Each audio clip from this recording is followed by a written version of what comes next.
ওয়েদারটা খুব ভালো ছিল। ভাইকে বললাম বেরিয়েই যাই, কাজ যখন নেই তাহলে বেরিয়েই যাই। তাই বেথুয়ার উদ্দেশ্যে গাছের খোঁজে চলে গেছিলাম নিউ সরকার নার্সারিতে। এটি বেথুয়া ডহরিতেই। নিউ সরকার নার্সারিতে আপনি যেরকম চাইবেন সেরকম গাছই পাবেন।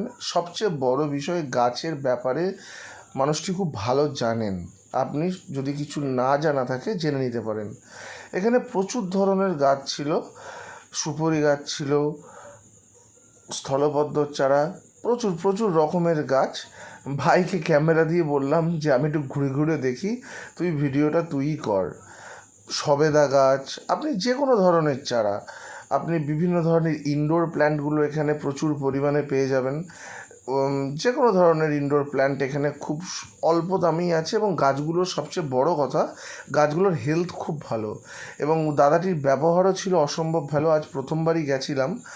অনেক বনসাই করা গাছ ছিল, তাতে অ্যাডেনিয়াম ছিল প্রচুর পরিমাণে, ছিল জেট প্ল্যান্ট ছিল, পাকুড়ের বনসাই করা রয়েছে, এবং দামও একদমই কম। জবা ফুলের ছিল প্রচুর ভ্যারাইটি। চারিদিক ঘুরে ঘুরে দেখছিলাম, আজকে প্রথমবার গেছিলাম। টবের সমাহার ছিল অনেক, প্রচুর। যে টব আমরা খুঁজে বেড়াই, যে গ্লাস টব, সেই গ্লাস টব ছিল প্রচুর, এবং দামও কম, এবং মাটির কোয়ালিটিটাও খুব ভালো। এছাড়া আপনি যদি এখানে ভার্মি কম্পোস্ট চান, 50 কেজি, 1 কেজি, যেরকমভাবে চাইবেন, খুব ভালো কোয়ালিটি, উন্নত মানের ভার্মি কম্পোস্ট আপনারা এখানে পেয়ে যাবেন। আর গাছের চারা এ তো গুণে শেষ করা যাবে না। আম গাছ বলুন, যাই বলুন না কেন। তাই দাদাকে একবার বললাম, দাদা এই টবগুলো তো দেখলাম, তোমার যে আরও টবগুলো রয়েছে সেগুলো দেখাও তো। তো টব দেখলাম প্রচুর প্রচুর প্রচুর টব, এবং টবগুলোর দামও শুনলাম ঠিকঠাক রয়েছে। আর এই গ্লাস টবগুলোয় না গাছ খুব ভালো হয়।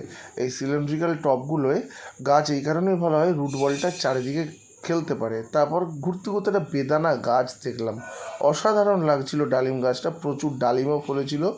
দাদার কাছ থেকে আসার সময় বোরন নিয়েছি, ভার্মি কম্পোস্ট নিয়েছি, NPK 0050 নিয়েছি। দাদার ব্যবহার খুব ভালো। Thank you.